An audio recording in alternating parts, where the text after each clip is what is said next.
एक बात है जो मुझे हमेशा खटकती है। बताइए। हम देखते हैं कि हमारे आसपास कितने ही लोग हैं, पीएचडीज हैं, टॉप कॉलेज से ग्रेजुएट हैं, लेकिन अपनी फाइनेंशियल लाइफ में हमेशा स्ट्रगल करते रहते हैं। बिल्कुल। और वहीं कुछ ऐसे लोग भी मिल जाते हैं जिन्होंने शायद कॉलेज भी पूरा नहीं किया, पर वो करोड़ों का बिजनेस खड़ा कर देते हैं। ये पैराडॉक्स समझ नहीं आता। सही बात है। और ये सवाल हमारी पूरी परवरिश और हमारे एजुकेशन सिस्टम पर एक बड़ा क्वेश्चन मार्क लगाता है। हाँ, हमें सिखाया जाता है कि पढ़ोगे लिखोगे बनोगे नवाब, पर असल दुनिया में फाइनेंशियल सक्सेस की कहानी कुछ और ही लगती है। और आज हम इसी गुत्थी को सुलझाने की कोशिश करेंगे। हमारे लिसनर्स ने हमें रॉबर्ट कियोसाकी की लेजेंडरी किताब रिच डैड पुअर डैड से जुड़े कुछ सोर्सेज भेजे हैं। अच्छा। तो आज का हमारा मिशन है इस किताब के कोर आइडियाज को अनपैक करना और ये समझना कि पैसे, नौकरी और वेल्थ क्रिएशन को लेकर जो हमारी ट्रेडिशनल सोच है, उसे ये किताब चैलेंज क्यों करती है। हम जानेंगे कि लेखक के दो पिताओं, एक अमीर और एक गरीब, उनकी सलाह में क्या जमीन आसमान का फर्क था। तो चलिए इस कमाल की किताब की दुनिया में एक गहरी पड़ताल करते हैं और देखते हैं कि इसके लेसन्स आज के इंडिया में कितने रिलेवेंट हैं। तो कहानी की फाउंडेशन ही बहुत इंटरेस्टिंग है। हाँ लेखक रॉबर्ट कियोसाकी के दो पिता थे। हाँ एक उनके अपने पिता जो हाईली एजुकेटेड थे, पीएचडी थे, सरकारी नौकरी में एक ऊंचे पद पर थे, लेकिन सारी उम्र पैसों की तंगी से जूझते रहे। और लेखक उन्हें पुअर डैड कहते हैं। हाँ, पुअर डैड। और दूसरे थे उनके दोस्त के पिता जो सिर्फ 8वीं पास थे, अच्छा। लेकिन उन्होंने बिजनेस किया और हवाई के सबसे अमीर लोगों में से एक बने। लेखक ने उन्हें रिच डैड का दर्जा दिया। और इन दोनों की सोच और सलाह में मतलब 180 डिग्री का अंतर था। बिल्कुल। पुअर डैड की सलाह वही थी जो हम सब ने अपने घरों में सुनी है। क्या? बेटा, खूब मन लगाकर पढ़ो, अच्छे ग्रेड्स लाओ, ताकि तुम्हें एक बड़ी कंपनी में सेफ एंड सिक्योर्ड जॉब मिल सके। हाँ, सिक्योरिटी पर जोर। पूरा जोर सिक्योरिटी पे। जबकि रिच डैड की सलाह बिल्कुल उल्टी थी। वो कहते थे ये सीखो कि पैसा काम कैसे करता है, ताकि तुम पैसे से अपने लिए काम करवा सको। मतलब एक माइंडसेट आपको नौकरी का गुलाम बनाने की ओर ले जाता है। हाँ। और दूसरा आपको पैसे का मास्टर। और इसी सेफ एंड सिक्योर जॉब वाले माइंडसेट के जाल को किताब में द रैट रेस यानी चूहा दौड़ कहा गया है। मुझे लगता है ये कॉन्सेप्ट आज की तारीख में पहले से भी ज्यादा रेलेवेंट हो गया है। एब्सोल्युटली। किताब इसे ऐसे समझाती है कि एक बच्चा स्कूल जाता है, अच्छे नंबर लाने के प्रेशर में रहता है, फिर एक अच्छे कॉलेज में एडमिशन लेता है, वहां से निकलते ही एक अच्छी तनख्वाह वाली नौकरी मिल जाती है। हाँ। पहली सैलरी आते ही बैंक वाले क्रेडिट कार्ड भेज देते हैं और शॉपिंग का सिलसिला शुरू हो जाता है। फिर शादी होती है, हस्बैंड वाइफ दोनों काम कर रहे हैं, डबल इनकम अच्छी लगती है। बिल्कुल। तो वो बड़ा घर, बड़ी गाड़ी, लेटेस्ट गैजेट सब ईएमआई पर ले लेते हैं। बच्चे होते हैं, खर्चे और बढ़ जाते हैं। अब उन्हें प्रमोशन और सैलरी हाइक की जरूरत महसूस होती है, तो वो और ज्यादा मेहनत करते हैं। और यही ट्रैप है, इनकम बढ़ती है लेकिन लाइफस्टाइल भी उसी रेशियो में बढ़ जाती है। हाँ। और बढ़ी हुई इनकम पर इनकम टैक्स, बढ़े घर पर प्रॉपर्टी टैक्स, ये सब भी बढ़ जाता है। महीने के अंत में वो सोचते हैं कि यार कमा तो इतना रहे पर पैसा जाता कहाँ है। और ये साइकिल पीढ़ी दर पीढ़ी चलता रहता है। इसी को रैट रेस कहते हैं, एक पहिए में भागते रहना पर पहुंचना कहीं नहीं। तो प्रॉब्लम कम इनकम नहीं है। नहीं, किताब के हिसाब से असली प्रॉब्लम है फाइनेंशियल एजुकेशन की कमी। अच्छा। हमारा स्कूल सिस्टम हमें प्रोफेशनल स्किल सिखाता है, डॉक्टर, इंजीनियर, वकील बनना सिखाता है, लेकिन हमें ये कभी नहीं सिखाता कि कमाए हुए पैसे को मैनेज कैसे करना है, उसे ग्रो कैसे करना है। सही बात है। हमें पैसे के लिए काम करना सिखाया जाता है, पर पैसा हमारे लिए कैसे काम करे ये कोई नहीं सिखाता। ओके, तो इस रैट रेस से बाहर निकलने का रास्ता क्या है? अगर प्रॉब्लम फाइनेंशियल एजुकेशन की कमी है, तो सबसे पहला लेसन क्या है? सबसे पहला और सबसे जरूरी लेसन है संपत्ति यानी एसेट और दायित्व यानी लायबिलिटी के बीच का फर्क समझना। किताब में इसकी डेफिनेशन तो बहुत सिंपल दी है। एसेट वो चीज है जो आपकी जेब में पैसा डालती है, और लायबिलिटी वो चीज है जो आपकी जेब से पैसा निकालती है। सुनने में तो बच्चों जैसा लगता है। सुनने में सिंपल है, पर 90% लोग यही गलती करते हैं। अच्छा। इससे कैश फ्लो के नजरिए से समझना होगा। देखिए, गरीब इंसान की सैलरी आती है और महीने के खर्चों, किराया, खाना, ट्रांसपोर्ट में खत्म हो जाती है। मिडिल क्लास की सैलरी आती है, लेकिन वो उससे लायबिलिटीज खरीदते हैं, घर की ईएमआई, कार की ईएमआई, क्रेडिट कार्ड का बिल, जो हर महीने पैसा निकालते हैं। हाँ, ये सब हर महीने उनकी जेब से पैसा निकालते रहते हैं। और अमीर लोग अमीर लोग अपनी इनकम से एसेट्स खरीदते हैं। वो ऐसी चीजों में पैसा लगाते हैं जो उनके लिए और पैसा बनाए। जैसे कोई प्रॉपर्टी जिससे रेंटल इनकम आए, स्टॉक्स जिससे डिविडेंड मिले, म्यूचुअल फंड्स जो ग्रो करें, या कोई ऐसा बिजनेस जो उनके बिना भी चलता रहे। अच्छा। इन एसेट्स से जो इनकम होती है वो उससे और एसेट्स खरीदते हैं। ये एक पॉजिटिव साइकिल है जो उन्हें अमीर से और अमीर बनाता है। तो क्या हम कह सकते हैं कि एसेट एक आम का पेड़ लगाने जैसा है जो आपको सालों तक फल देता रहता है? अरे वाह, क्या एनालॉजी है। और लायबिलिटी एक महंगी स्पोर्ट्स बाइक खरीदने जैसा है जिसकी कीमत शोरूम से निकलते ही कम होने लगती है और जो पेट्रोल और मेंटेनेंस के नाम पर लगातार पैसे खाती रहती है। परफेक्ट एनालॉजी, बिल्कुल यही फर्क है।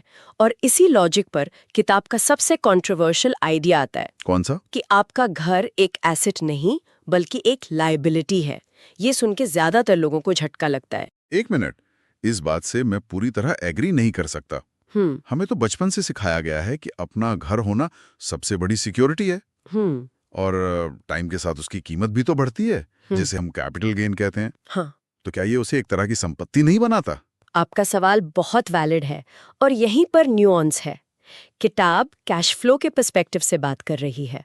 अच्छा। जब तक आप उस घर में खुद रह रहे हैं, वो आपकी जेब में पैसा डाल नहीं रहा बल्कि निकाल रहा है।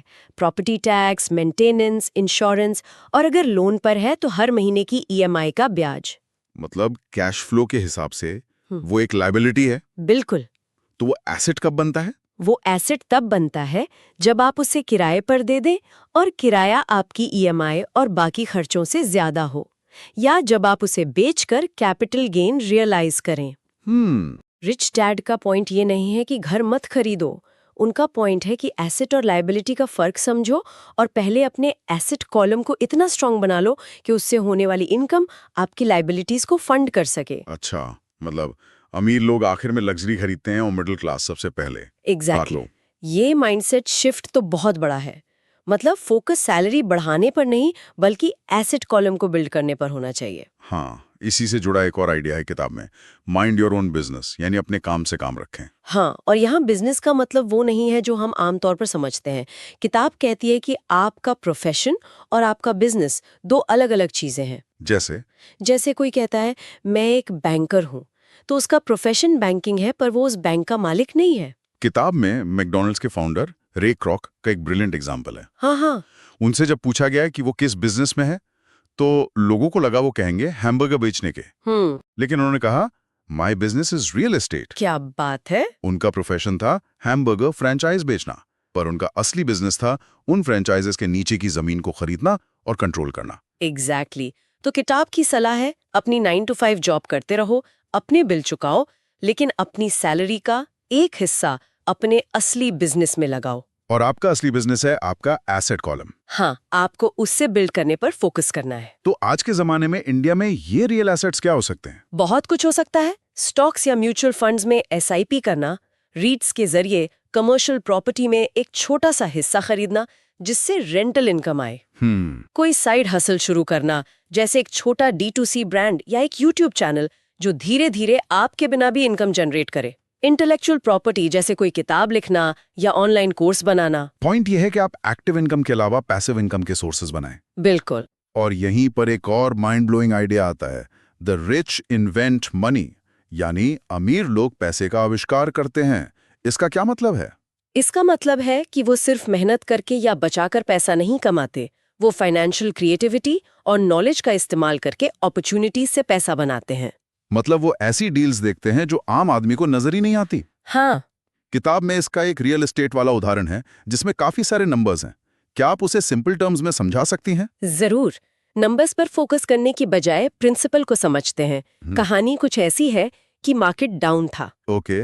लेखक को एक सस्ते घर का सौदा दिखा, लेकिन उसे खरीदने के लिए उनके पास डाउन पेमेंट के पैसे नहीं थे। तो उन्होंने क्या किया? यहीं पर फाइनेंशियल इंटेलिजेंस काम आई। उन्होंने अपनी जेब से पैसा लगाने की बजाय एक छोटी सी कानूनी फीस देकर उस डील को कुछ समय के लिए होल्ड कर लिया। अच्छा।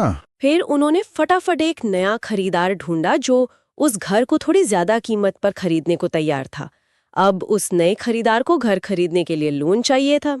लेखक ने बैंक की जगह खुद ही उसे वो लोन दे दिया जिसे सेलर फाइनेंसिंग कहते हैं। अरे वाह, मतलब उन्होंने अपनी जेब से कुछ नहीं लगाया। एग्जैक्टली।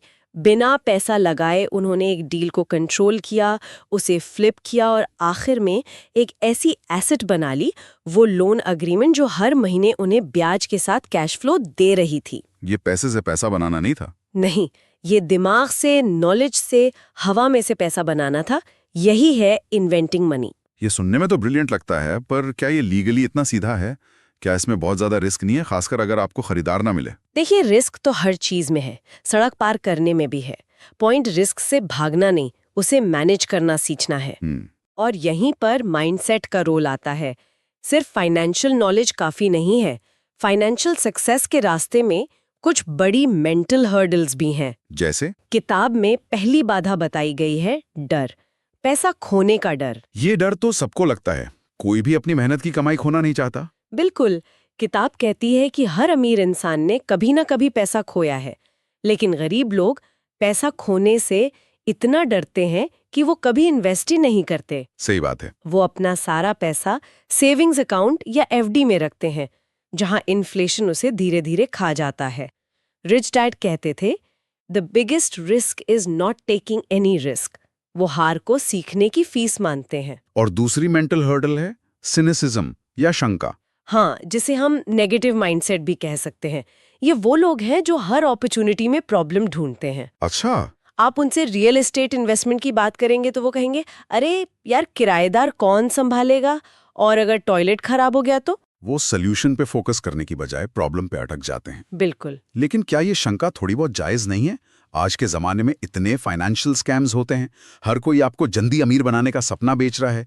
ऐसे में एक आम इंसान कैसे भरोसा करे? आपका पॉइंट 100% वैलिड है।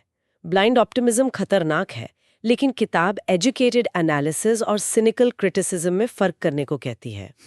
एक सिनिक कहता है, मैं टॉयलेट ठीक नहीं करना चाहता, इसलिए मैं इन्वेस्ट नहीं करूंगा। जबकि एक इन्वेस्टर सोचता है, मैं एक अच्छा प्रॉपर्टी मैनेजर हायर कर सकती हूँ जो ये सब संभालेगा।